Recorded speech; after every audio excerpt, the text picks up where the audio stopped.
Hello my dear friend, welcome back to our channel. तो आज की हमारी वीडियो का टॉपिक है थ्योरीज ऑफ लीडरशिप। लीडरशिप की कितनी थ्योरीज हैं? 3 थ्योरीज हैं। फर्स्ट है ट्रेड थ्योरी, सेकंड है बिहेवियरल थ्योरी और थर्ड है सिचुएशनल थ्योरी। सबसे पहले हम जानते हैं ट्रेड थ्योरी होती क्या है। ट्रेड थ्योरी को अगर हम देखें तो एक लीडर जो है वो फिजिकली स्ट्रांग होना चाहिए, मेंटली स्ट्रांग होना चाहिए, मेंटली मैच्योर होना चाहिए, ऑनेस्ट होना चाहिए, इंटेलिजेंट होना चाहिए, सेल्फ कॉन्फिडेंस होना चाहिए, उसके अंदर एबिलिटी होनी चाहिए कि वो डिसीजन ले सके। अगर ये सारी एबिलिटी एक पर्सन के अंदर, एक इंडिविजुअल पर्सन के अंदर एग्जिस्ट करती है तो कहीं ना कहीं वो एक पोटेंशियल लीडर बन सकता है, उसको लीडर समझा जा सकता है। लेकिन अगर एक पर्सन के अंदर ये सारी क्वालिटी एग्जिस्ट नहीं करती तो वो जो है वो लीडर नहीं माना जा सकता है। ट्रेड थ्योरी हमें ये कहती है, according to this theory leader must be physically strong and well built, intelligent, honest and mentally mature. He must have initiative, self-confidence, ability to take decision, and so on. Since all the individual did not have these quality, only those who have them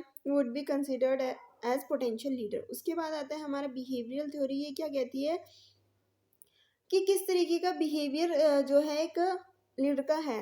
it is suggested that the leadership can be describe in terms of what leader do rather than what they are. ये theory ये कहती है कि क्या actually में leader करते हैं, ना कि वो क्या एक्चुअली में है।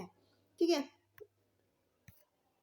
लीडर कौन होता है एक्चुअली में? बिहेवियरल थ्योरी कहती है कि leader who treat their subordinate as human being, यानी कि जो अपने सबॉर्डिनेट्स की, अपने ग्रुप के मेंबर्स की फीलिंग्स को हर्ट ना करे, ठीक है, उनको आगे बढ़ाए, उनको डायरेक्ट करे, कंट्रोल करे। So these are consider about their well being, यानी कि यहाँ पे जो लीडर है वो अपने सबॉर्डिनेट्स के, अपने ग्रुप्स के मेंबर्स के वेल बीइंग के बारे में अच्छा सोचता है। And encourage and involve them in goal setting, यानी कि जो उनको एनकरेज करे और जब भी किसी कोई भी गोल सेट करना है तो कहीं ना कहीं उनकी इन्वॉल्वमेंट को भी ध्यान में रखे।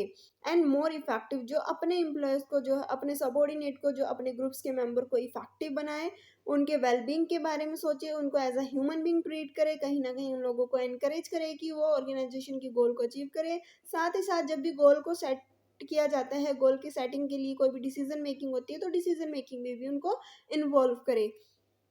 अगर इस तरीके ये सारी चीज़ों पे एक लीडर जो है वो कंसिडर कर रहा है तो उसको हम क्या बोलेंगे? Employee centered leader. On the other hand leader who are production center emphasize job performance, जो एम्प्लॉयज़ पे ध्यान दे रहा है उसको हम बोलते हैं एम्प्लॉय सेंटर लीडर। जो प्रोडक्शन पे ध्यान दे रहा है, जॉब परफॉर्मेंस पे ध्यान दे रहा है, उसको हम बोलते हैं प्रोडक्शन सेंटर। जो किस पे ध्यान दे रहा है? जॉब पे, काम पे ध्यान देता है। अब 2 डायमेंशन आती है लीडर बिहेवियर की। फर्स्ट है इनिशिएटिंग स्ट्रक्चर, सेकंड है कंसिडरेशन।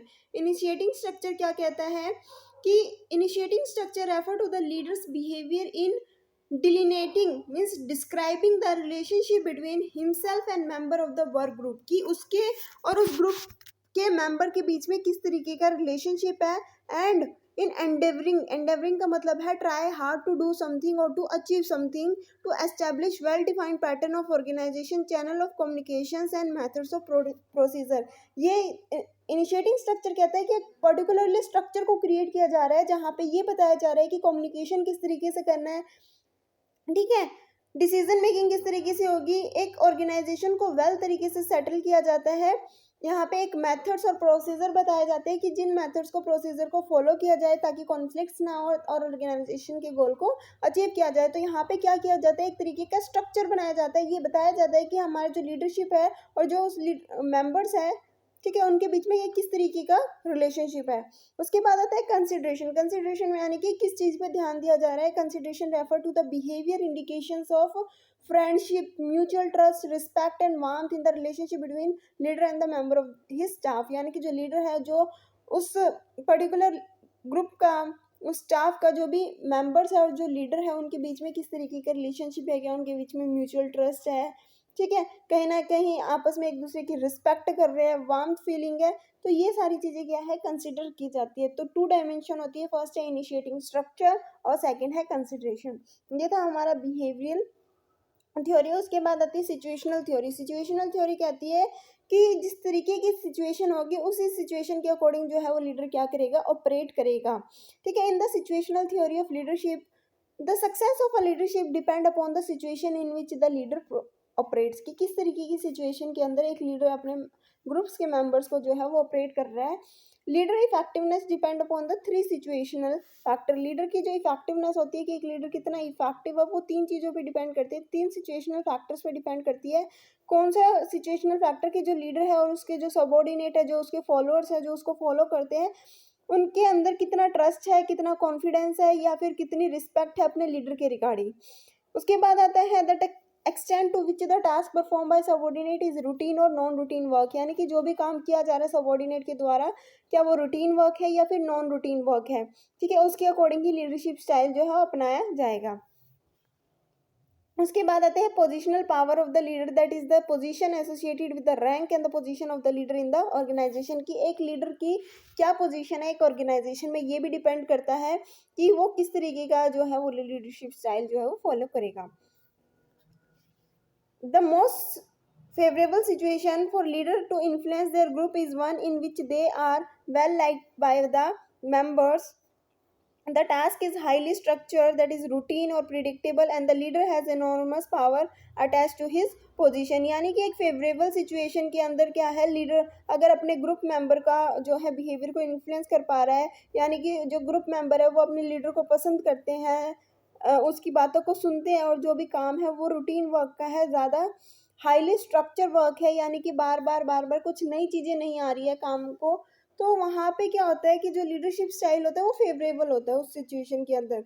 लेकिन अगर हम बात करते हैं the most unfavourable situation for leaders is one, यानी कि वो सिचुएशन एक लीडर के लिए बहुत ज़्यादा अनफेवरेबल होगी, जहाँ पे उस ग्रुप के मेंबर उसको पसंद नहीं करते, उस लीडर को पसंद नहीं करते, और जहाँ पे जो काम है वो क्या है, हाईली अनस्ट्रक्चर्ड है, यानी कि नॉन रूटीन वर्क है, ठीक है, and he will have little positional power. दो तरीके की सिचुएशन आती है, एक आती है लीडर जो है वो फेवरेबल सिचुएशन में कब होगा, जब ग्रुप मेंबर उसको पसंद करते हैं, उसकी बातों को सुनते हैं, ठीक है। उसके बाद आता है कि जब काम जो है वो हाईली स्ट्रक्चर है, रूटीन वर्क है, ठीक है, और हमारा जो लीडर है उसके पास हाईएस्ट पोजीशन है, ज़्यादा पावर है। लेकिन अनफेवरेबल सिचुएशन कब होती है एक लीडर के लिए, जब जब जो भी ग्रुप के मेंबर्स है वो उसको पसंद नहीं करते, उसकी बातों को नहीं सुनते, साथ ही साथ जो भी स्ट्रक्चर है, जो भी काम है वो क्या है, नॉन रूटीन वर्क है, ठीक है, हर रोज़ काम चेंज होता रहता है, और साथ ही साथ हमारे लीडर के पास जो है कम पावर है, पोजिशनल पावर क्या है, लो है।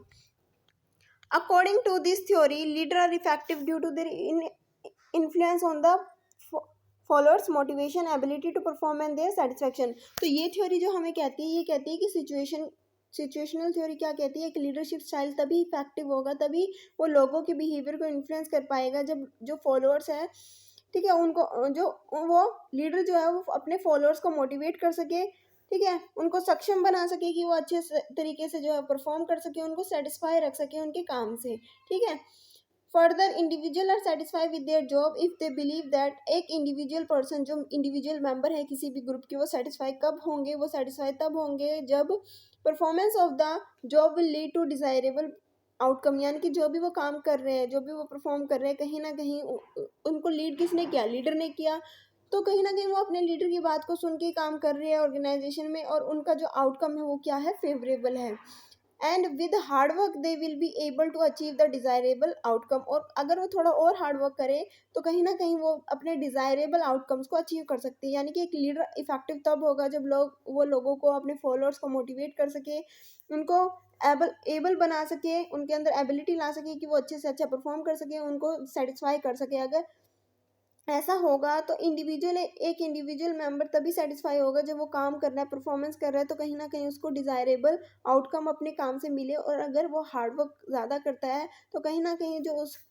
उसका जो डिज़ायरेबल आउटकम है वो अपने डिज़ायरेबल आउटकम को अचीव कर सके। तो आज की वीडियो में हमने पढ़ा थ्योरीज ऑफ लीडरशिप, जिसके अंदर हमने पढ़ा ट्रेड थ्योरीज के बारे में, बिहेवियरल थ्योरी के बारे में, और सिचुएशनल थ्योरी के बारे में। आई होप कि आपको ये टॉपिक अच्छे से क्लियर हो गया होगा, समझ में आ गया होगा। तो वीडियो अच्छी लगी तो वीडियो को लाइक शेयर सब्सक्राइब करना मत भूलना। Thanks for watching.